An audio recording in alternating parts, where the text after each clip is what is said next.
Welcome to Connect at 51, the online Bible study from the Midtown Connect group of C3 Church Manhattan. This edition is coming at you from Sydney, Australia.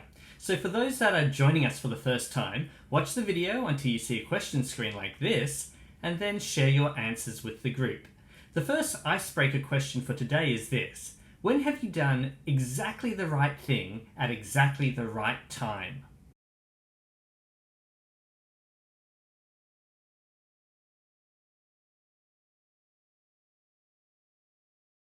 Thanks for sharing your stories. Today we'll be looking at a poem in Ecclesiastes 3 that explores the concept of perfect timing. Ecclesiastes 3, 1-14. There is a time for everything, and a season for every activity under the heavens. A time to be born, and a time to die. A time to plant, and a time to uproot. A time to kill, and a time to heal. A time to tear down, and a time to build. A time to weep, and a time to laugh. A time to mourn, and a time to dance. A time to scatter stones, and a time to gather them. A time to embrace, and a time to refrain from embracing. A time to search, and a time to give up. A time to keep, and a time to throw away. A time to tear, and a time to mend. A time to be silent, and a time to speak. A time to love, and a time to hate. A time for war, and a time for peace. What do workers gain from their toil? I have seen the burden God has laid on the human race. He has made everything beautiful in its time. He has also set eternity in the human heart. Yet no one can fathom what God has done from beginning to end. I know that there is nothing better for people than to be happy and to do good while they live, that each of them may eat and drink and find satisfaction in all their toil. This is the gift of God. I know that everything God does will endure forever. Nothing can be added to it and nothing taken from it. God does it so that people will fear him.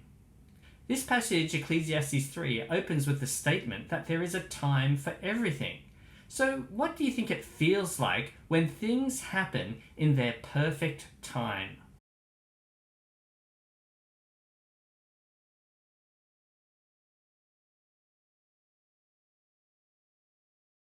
It is very rare for us to have these moments when we seem to be in exact synchronization with the universe. But when it does happen, it's incredible. It's like the moment in Groundhog Day when Bill Murray manages to do and say everything perfectly for the first time. It's almost as if we've gained a glimpse into God's divine purpose for our lives and the world.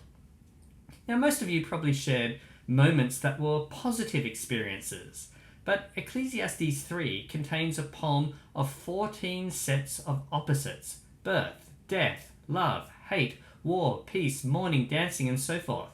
So he's not just saying that good things happen in a perfect time, but bad things also have a perfect time.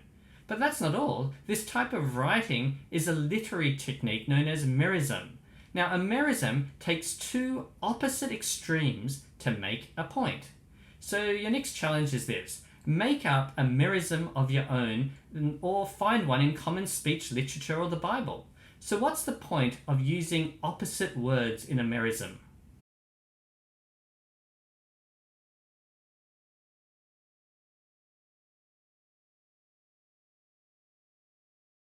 A simple example of a Merism might be, he was clean from top to toe. The opposite's been top and toe. This means that he was clean from head to foot and everything in between. So in Ecclesiastes, when he says that there's a time to be born and a time to die, he's saying that there's a time and purpose in your birth, death, and everything in between.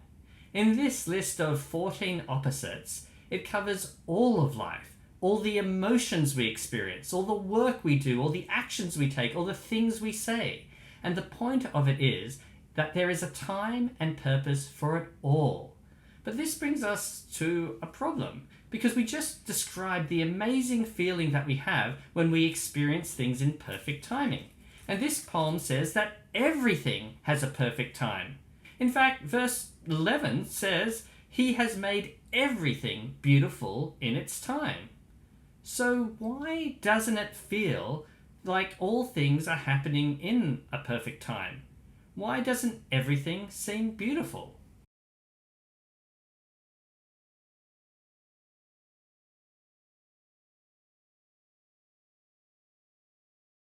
Being human is a perplexing paradox. We are told that God has set eternity in our hearts, yet we experience life in a finite time. This conflict between the eternal and our finite perspective from this earth means we often cannot understand the purposes of God. When we are in the depths of depression or in the midst of great loss or pain, it is especially difficult to see if there's any beauty or any purpose in what we're experiencing.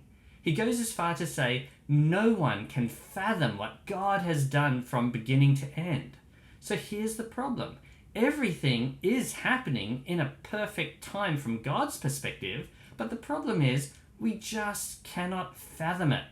He then goes on to say that since we can't fathom it, just eat, drink, be happy and do good. But then he drops a big truth. He says, everything God does will endure forever. And a few verses down, he says that he will judge and bring everything into account. So how does knowing that God is eternal and will bring everything into account affect how you live?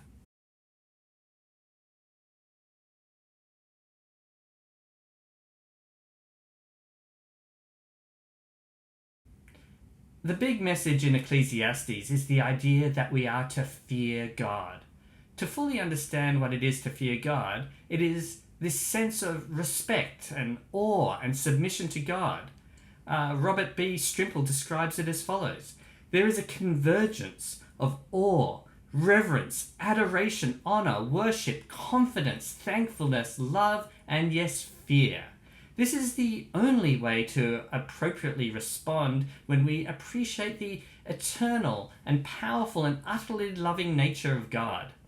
When we live with this fear of God, we may not fully fathom God's timing, but we will begin to grow in the knowledge that all things work for good, that all things have a good purpose, that all things have a plan, and all things are happening in His timing, and His timing is perfect.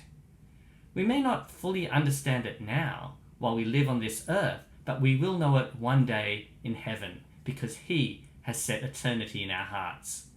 So the final question to discuss is this. What do you think God is doing in this time and in your life?